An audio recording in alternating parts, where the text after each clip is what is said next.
a 2-year-long exorcism in Germany. The entity was so violent, the entire town could hear the screams. It finally ended when the demon cried out, "Jesus is victor!"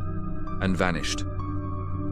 As you visualize the scene for this file, imagine a single, isolated farmhouse in the German countryside, shrouded in the heavy silence of a winter night.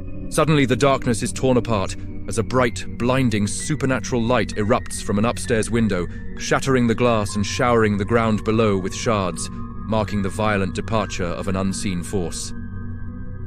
A very warm welcome to all of you, and thank you for joining us here at Conjuring Files. We have come with another case from our archives, traveling back to 19th century Germany to open a file that documents not just a possession, but a spiritual war that lasted for 2 years and ultimately transformed a quiet village into a site of legendary healing. This is File Non 20, the Battle of Möttlingen, the Exorcism of Gottliebin Dittus. This is the story of a rational pastor who was forced to confront the irrational, engaging in a battle of wills against darkness that would spawn a theological movement. Our file begins in 1841 in the remote village of Möttlingen, on the edge of the Black Forest. Gottliebin Dittus was a 26-year-old woman living with her siblings. She was poor, devout, but plagued by a mysterious and escalating illness. It began with strange phenomena in her home: loud bangs that shook the walls, the sound of footsteps where no one walked, and flashes of light. Gottliebin herself began to suffer from violent, inexplicable convulsions. She would fall into trances, her body contorting unnaturally.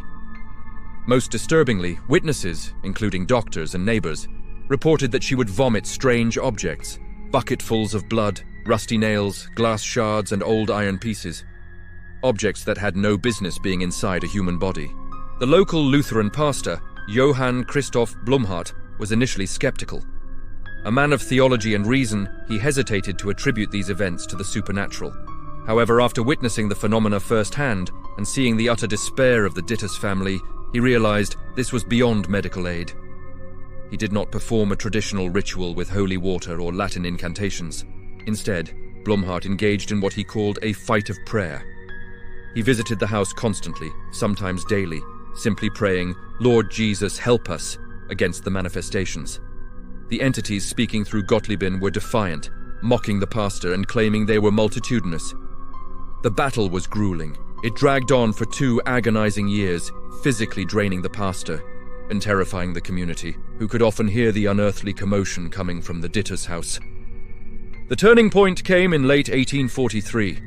The demonic activity seemed to reach a fever pitch, reportedly spreading to Gottliebin's sister, Katharina. The confrontation became violent and desperate. According to Blumhardt's detailed reports, the final struggle was intense. During a moment of extreme prayer and confrontation, a voice, not belonging to the sisters, roared out from Katharina. It screamed a phrase that would become legendary in German theology: "Jesus ist Sieger." Jesus is victor. With that final, thunderous admission of defeat, the presence reportedly fled the house.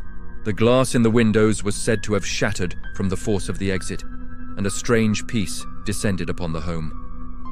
The aftermath was as remarkable as the haunting. Both Gottliebin and Katharina were instantly and permanently healed of all their afflictions.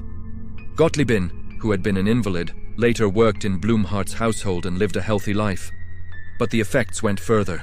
A wave of spiritual revival and physical healing swept through the village of Möttlingen. Confessions of old sins poured in, and the sick claimed to be healed by Blumhardt's prayers. The phrase, "Jesus is victor," became the rallying cry of Blumhardt's ministry. This file stands as a unique testament to a different kind of exorcism, not one of ritual, but of relentless, exhausting persistence in faith. Thank you for exploring this profound and historic case with us here at Conjuring Files. We believe it's vital to document these real incidents where the spiritual world crashes violently into our own. If you found this investigation informative, please help encourage our channel. Give this video a like, share it with others fascinated by history and the unexplained, and subscribe for more deep dives into these chilling real-life files. And please, don't forget to hit that bell icon so you are notified the moment we open the next case. Till then, take care of yourselves. God bless you all.